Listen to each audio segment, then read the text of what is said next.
दादी माँ की कहानियाँ। एक बहुत बड़े शहर में मिस्टर खन्ना रहते थे। उनके पास शहर का सबसे आलीशान और खूबसूरत बंगला था। उस घर की दीवारें मखमली थीं, खिड़कियां नक्काशीदार लकड़ी की बनी थीं और उसके बगीचे में दुनिया के सबसे सुंदर फूल खिलते थे। ये बंगला केवल ईंट पत्थरों का ढांचा नहीं था, बल्कि मिस्टर खन्ना के अहंकार और उनकी सामाजिक प्रतिष्ठा का प्रतीक था। वे अक्सर शाम को अपने मखमली सोफे पर बैठकर उन नक्काशीदार खिड़कियों से ढलते सूरज को देखते और गर्व महसूस करते थे। मिस्टर खन्ना ने इस घर को सजाने में अपनी पूरी जवानी लगा दी थी। वे फर्श पर एक बूंद पानी गिरना या कुछ भी गंदगी सहन नहीं कर पाते थे। मिस्टर खन्ना को अपने घर से इतना लगाव था कि वे उसकी एक खरोंच भी बर्दाश्त नहीं कर सकते थे। कई अमीर लोगों ने उस घर के लिए दोगुनी तिगुनी कीमत देने की पेशकश की, लेकिन मिस्टर खन्ना हमेशा कहते, यह घर नहीं, मेरी जान है, मैं इसे कभी नहीं बेचूंगा। उनका मानना था कि जिस दिन यह घर उनके पास नहीं रहेगा, उनका अस्तित्व ही समाप्त हो जाएगा। एक बार की बात है, मिस्टर खन्ना को एक व्यापारिक सम्मेलन में भाग लेने के लिए पड़ोसी राज्य जाना पड़ा। वे जाना तो नहीं चाहते थे, क्योंकि उन्हें डर था कि उनके पीछे उनके बेशकीमती फूलों को कोई नुकसान न पहुंचा दे, लेकिन काम जरूरी था। जब वे वापस लौटे तो दूर से ही उन्हें आसमान में काला धुआं दिखाई दिया। जैसे ही उनकी कार गली में मुड़ी, उनके होश उड़ गए। उनका प्यारा घर आग की लपटों में घिरा हुआ था। दृश्य हृदय विदारक था। वह बंगला जिसे वे अपनी जान कहते थे, अब काले धुएं और नारंगी लपटों के बीच छटपटा रहा था। लोग बाल्टियां भर भर कर पानी डाल रहे थे। फायर ब्रिगेड की गाड़ियां सायरन बजा रही थीं। लेकिन आग इतनी भयानक थी कि उसे रोकना नामुमकिन था। मिस्टर खन्ना यह देखकर रोने लगे। मेरा घर, मेरी पूरी जिंदगी की कमाई जल रही है, अब मैं बर्बाद हो गया। खन्ना जी की हालत पागलों जैसी हो गई थी। वे बार बार आग की लपटों की ओर दौड़ने की कोशिश करते, मानो वे अपने हाथों से उस आग को बुझा देंगे। उनके पड़ोसी उन्हें पकड़कर पीछे खींच रहे थे।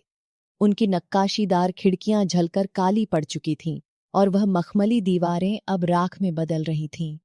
वे चिल्ला रहे थे और उनकी आंखों से आंसू थम नहीं रहे थे। तभी उनका सबसे बड़ा बेटा राहुल भीड़ को चीरता हुआ आया। उसने अपने पिता के कंधे पर हाथ रखा और धीरे से कहा, पिताजी शांत हो जाइए, रोना बंद कीजिए। राहुल की आवाज में एक अजीब सा ठहराव था, जिसे मिस्टर खन्ना उस समय समझ नहीं पाए। मिस्टर खन्ना गुस्से और दुख में चिल्लाए, कैसे शांत हो जाऊं? हमारा घर राख हो रहा है। उन्हें लगा कि राहुल को शायद उस मेहनत की कीमत नहीं पता जो उन्होंने इस घर को बनाने में दी थी। वे राहुल को डांटने ही वाले थे कि राहुल ने उनके कान में फुसफुसाया, पिताजी, आपको पता नहीं है, कल ही मैंने इस घर को एक बड़े व्यापारी को बेच दिया है। उसने इतनी अच्छी कीमत दी कि मैं आपके आने का इंतजार नहीं कर सका। कागजात पर कल ही दस्तखत हो गए थे। जैसे ही ये शब्द मिस्टर खन्ना के कानों में पड़े, एक चमत्कार सा हुआ। उनके शरीर की अकड़न ढीली पड़ गई। यह सुनते ही मिस्टर खन्ना के आंसू जैसे गायब ही हो गए। उन्होंने लंबी सांस ली और बोले, ओह, भगवान का शुक्र है, फिर तो यह अब हमारा घर नहीं है। बेकार में ही मैं अपनी जान सुखा रहा था। अब वही आग जो कुछ सेकंड पहले उन्हें जला रही थी, महज एक दृश्य बन गई थी। उनका मानसिक संबंध उस बंगले से टूट चुका था।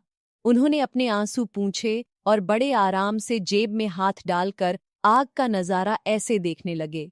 वे अब उन पड़ोसियों को भी नहीं देख रहे थे जो मदद के लिए भाग दौड़ कर रहे थे। उनके मन में अब केवल उस बड़ी राशि का विचार था जो उन्हें मिलने वाली थी। अभी कुछ ही मिनट बीते थे कि उनका दूसरा बेटा सुमित हांफता हुआ वहां पहुंचा। उसने देखा कि उसके पिता मजे से खड़े होकर जलता हुआ घर देख रहे हैं। सुमित चिल्लाया, पिताजी, आप यहां तमाशा देख रहे हैं? वहां हमारा घर जलकर राख हो रहा है, कुछ कीजिए। सुमित बहुत घबराया हुआ था। उसे लग रहा था कि शायद सदमे के कारण उसके पिता का मानसिक संतुलन बिगड़ गया है। पिता ने मुस्कुराकर कहा, बेटा फिक्र मत करो, राहुल ने इसे कल ही बेच दिया है। अब यह हमारा नहीं, उस व्यापारी का है। जलने दो, हमें क्या। खन्ना जी की मुस्कान में अब बेफिक्री थी, एक ऐसी बेफिक्री जो केवल तब आती है जब नुकसान किसी और का हो रहा हो। लेकिन सुमित के पास एक ऐसी जानकारी थी जिसने इस पूरे परिदृश्य को फिर से पलटने वाला था। सुमित ने अपना सिर पकड़ लिया और बोला, लेकिन पिताजी, उसने सिर्फ थोड़ा सा एडवांस पैसा दिया है, पूरी पेमेंट अभी नहीं हुई है।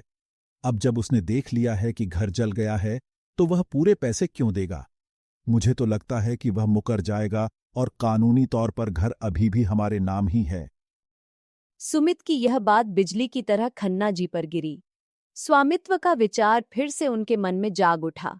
जैसे ही उन्हें एहसास हुआ कि नुकसान अभी भी उनका हो सकता है, उनका दुख फिर से जीवित हो गया। ये सुनते ही मिस्टर खन्ना का चेहरा फिर से पीला पड़ गया। उनकी दिल की धड़कन तेज हो गई और जो आंसू सूख चुके थे वे फिर से बहने लगे। वे फिर से चिल्लाने लगे, अरे नहीं, पानी डालो, कोई बचाओ मेरे घर को, हम तो लुट गए। खन्ना जी फिर से उसी उन्माद में आ गए। वे फायर ब्रिगेड वालों को गालियां देने लगे कि वे काम धीरे कर रहे हैं। वे पड़ोसियों से भीख मांगने लगे कि वे और पानी लाएं। लोग हैरान थे कि मिस्टर खन्ना कभी हंस रहे हैं तो कभी रो रहे हैं। लोगों को समझ नहीं आ रहा था कि एक ही व्यक्ति की भावनाएं इतनी जल्दी कैसे बदल सकती हैं। तभी भीड़ के बीच से एक तीसरी आवाज आई। तभी उनका सबसे छोटा बेटा अमन वहां आया। वह बहुत शांत दिख रहा था। अमन ने कहा, पिताजी, सुमित भैया, आप लोग परेशान क्यों हो रहे हैं? मैं अभी अभी उस व्यापारी के पास से ही आ रहा हूं जिसने घर खरीदा है। मिस्टर खन्ना की सांसें फिर से अटक गईं। उन्हें लगा कि अब अंतिम फैसला होगा कि वे अमीर रहेंगे या सड़क पर आ जाएंगे। मिस्टर खन्ना ने उम्मीद भरी नजरों से पूछा, क्या कहा उसने? क्या वह अब भी घर खरीदेगा? अमन ने अपने पिता के चेहरे पर फैली झुर्रियों और उनकी कांपती आंखों को देखा। उसने पिता का हाथ थाम लिया। अमन ने मुस्कुराते हुए कहा, हाँ पिताजी, वह आदमी अपनी जुबान का पक्का है। भीड़ में सन्नाटा छा गया। सब अमन की बात सुनने लगे। उसने कहा, मैंने कल घर खरीदने का वादा किया था और मैं अपनी बात से पीछे नहीं हटूंगा। आग लगना एक दुर्घटना है, इसमें न आपकी गलती है न मेरी। घर जला हो या न जला हो, अब वह मेरा है और मैं पूरी कीमत दूंगा। अमन की बात सुनकर खन्ना जी के कंधों से मानो भारी बोझ उतर गया। मिस्टर खन्ना ने एक गहरी राहत की सांस ली। उन्होंने पसीना पोंछा और शांत हो गए। अब वे फिर से एक दर्शक की तरह खड़े हो गए। तमाशा अभी भी जारी था। आग अभी भी उतनी ही तेज थी। घर अभी भी उतनी ही बुरी तरह जल रहा था, लेकिन अब मिस्टर खन्ना के मन में कोई दुख नहीं था। वही आग जो कुछ देर पहले मौत जैसी लग रही थी, अब केवल रोशनी का स्रोत लग रही थी। खन्ना जी ने महसूस किया कि घर का जलना दुखद नहीं था, बल्कि उस घर से जुड़ा उनका मेरा का भाव दुखद था। मिस्टर खन्ना ने अपने बेटों की तरफ देखा और कहा, बच्चों, आज मुझे एक बहुत बड़ा सबक मिला है। जब तक मैं इस घर को मेरा समझ रहा था, मैं तड़प रहा था। जैसे ही मुझे लगा कि यह पराया है, मुझे कोई फर्क नहीं पड़ा।